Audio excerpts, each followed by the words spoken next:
Olá, queridos, tudo bem com vocês? Espero que sim. Vamos então à nossa aula de literatura dessa semana? Vamos então ao conteúdo do módulo 19. O conteúdo do módulo 19 nós temos a leitura e nós vamos estudar sobre os relatos de viagem. Bom, o relato de viagem é um gênero textual que descreve as histórias das pessoas que visitaram lugares.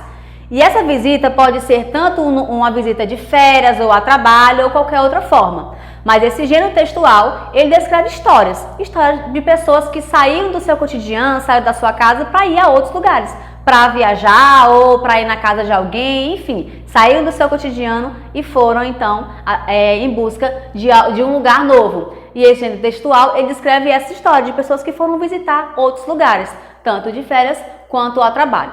Vamos lá as características do relato de viagem. Primeira característica, o relato de viagem ele é escrito no tempo passado, ou seja, o verbo está no pretérito. Claro, se você vai contar algo que você vivenciou, por exemplo, você viajou para um lugar e você tem uma história para contar, se é uma história que você vai contar, se é um relato pessoal que você vai fazer, é claro que esse verbo vai estar no passado, porque algo que você está relatando que já aconteceu. Outra característica é a linguagem informal. Por que nos relatos de viagem nós temos essa linguagem informal? Informal porque você vai falar sobre algo que aconteceu com você. Não há necessidade de utilizar uma linguagem formal aqui. É a linguagem mesmo do nosso dia a dia, do cotidiano. E assim fazer com que o leitor que está lendo esse relato de viagem se familiarize ainda mais com a sua história. Nós temos ali como característica o enredo pessoal, onde apresenta a opinião do autor sobre o lugar, a cultura, as pessoas e a gastronomia. O que é o enredo? O enredo é a trama, é a historinha que você vai contar aí, é o seu relato. E esse relato, por que esse enredo ele é pessoal? Porque é você que está contando. Você vai a determinado lugar e você vai contar a sua experiência, se você gostou ou não gostou. Você que vai dar a sua opinião sobre esse lugar, sobre essa cultura, sobre as pessoas que você encontrou lá ou sobre a comida que é a gastronomia. Outra característica são temas variados, informação organizada de forma cronológica, apresentando os fatos da forma que eles ocorreram. Por que esses fatos eles são elencados de forma cronológica? O que é a forma cronológica? É dia, é manhã, tarde, noite, 12, 1 e 2, de forma cronológica, da forma como os acontecimentos realmente aconteceram. Por quê? Porque você vai contar dia após dia ou hora após hora, fazendo com que o leitor ele siga rigorosamente aquele seu dia. Nós temos também a objetividade e a precisão, que indicam de fato como é que realmente aconteceu, o local e os fatos observados, ajudando as pessoas a fazer a imagem do que está sendo retratado. Essa é uma característica muito importante, você ser objetivo, você ser preciso. E tudo isso está vinculado à forma cronológica. Você sendo preciso e objetivo, você vai alimentar ainda mais a imaginação e a mente de quem está lendo, fazendo com que ele compreenda ainda mais, absorva ainda mais esse seu relato. Bom, no livro Ângulo de vocês, nós temos então o relato de viagem que nós vamos ler agora, de Frank Oliveira. Frank Oliveira, assim que ele soube que o texto dele, o relato de viagem dele está nesse livro, ele decidiu então fazer uma carta a nós leitores. Vamos ler essa cartinha? Achei bem interessante. Caros leitores, a leitura é sempre uma viagem inesquecível.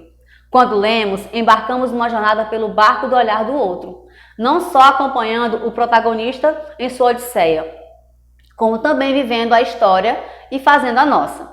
Acho que nasci escritor, pois a primeira lembrança que tenho da vida é a de um menino com uma caneta e um caderno, sentado no chão de uma casa, brincando com as letras, formando palavras.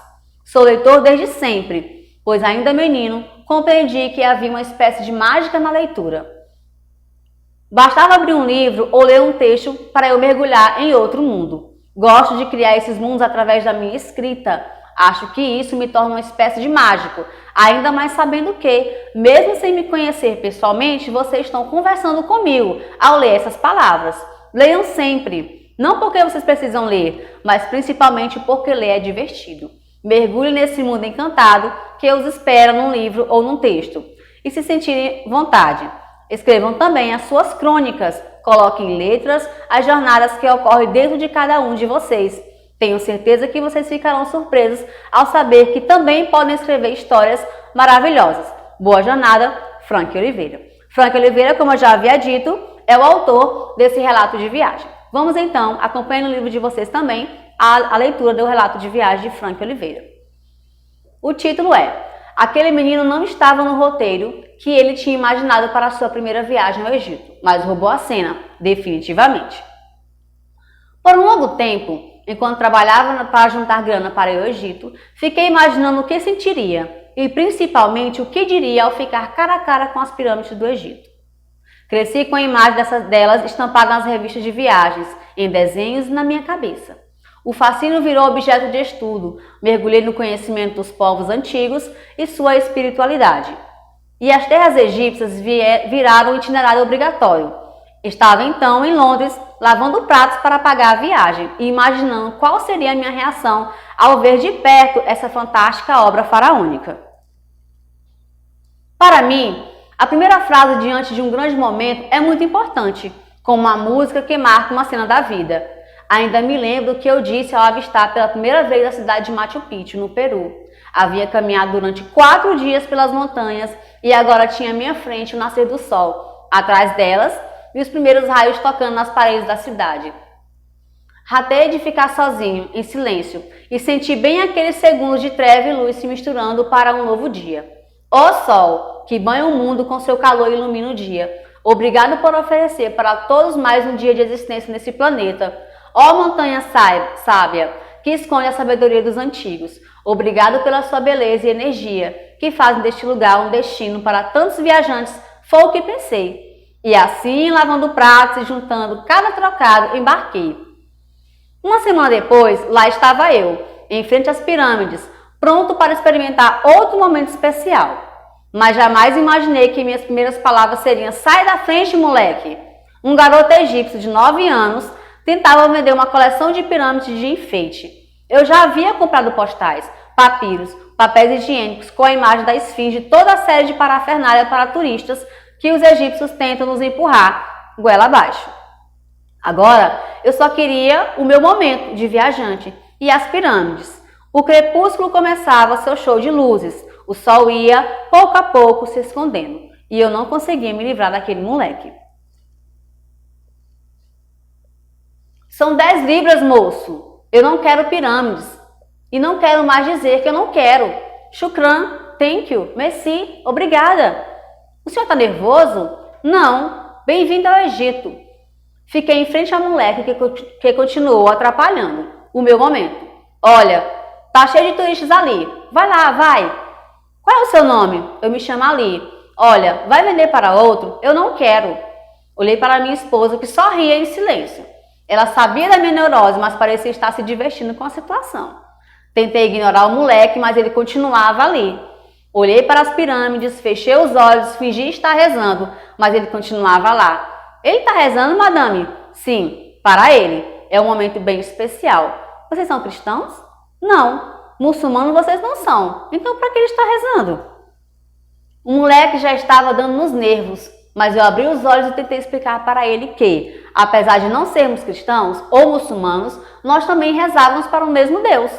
Ah, então vocês são judeus. Mas eu nunca vi um judeu de pele escura. Aquela conversa ia durar para sempre, e dentro de mais alguns minutos perderia o meu momento perfeito de observar o crepúsculo em frente às pirâmides. Enquanto eu pensava nisso, porém, me dei conta do ridículo que era dar mais importância ao monumento que ao garoto. Eu me dei conta de que ele estava ali, usando todo o seu inglês para se comunicar com a gente e saber mais sobre o nosso mundo, idioma que ele deve ter aprendido nas ruas, com os primos e colegas, e que ele usa para ajudar a vender suas pirâmides aos turistas, em troca de uns trocadinhos para ajudar a família.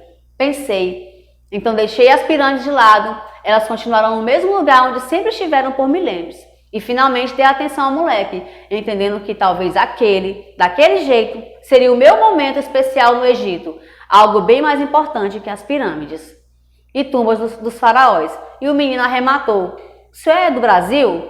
Eu sei o nome de todos os jogadores: Rivaldo, Ronaldinho, Romário. Por que o Romário não jogou, senhor?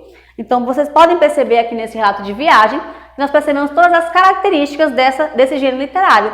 A linguagem informal do dia a dia, elementos pessoais, é um relato pessoal mesmo, né? De quê? Da experiência vivida por Frank. tá certo? Eu quero que vocês façam, então, a resolução das atividades propostas no livro ângulo de vocês, acompanhem as redes sociais, Agenda Edu. Obrigada e até a próxima.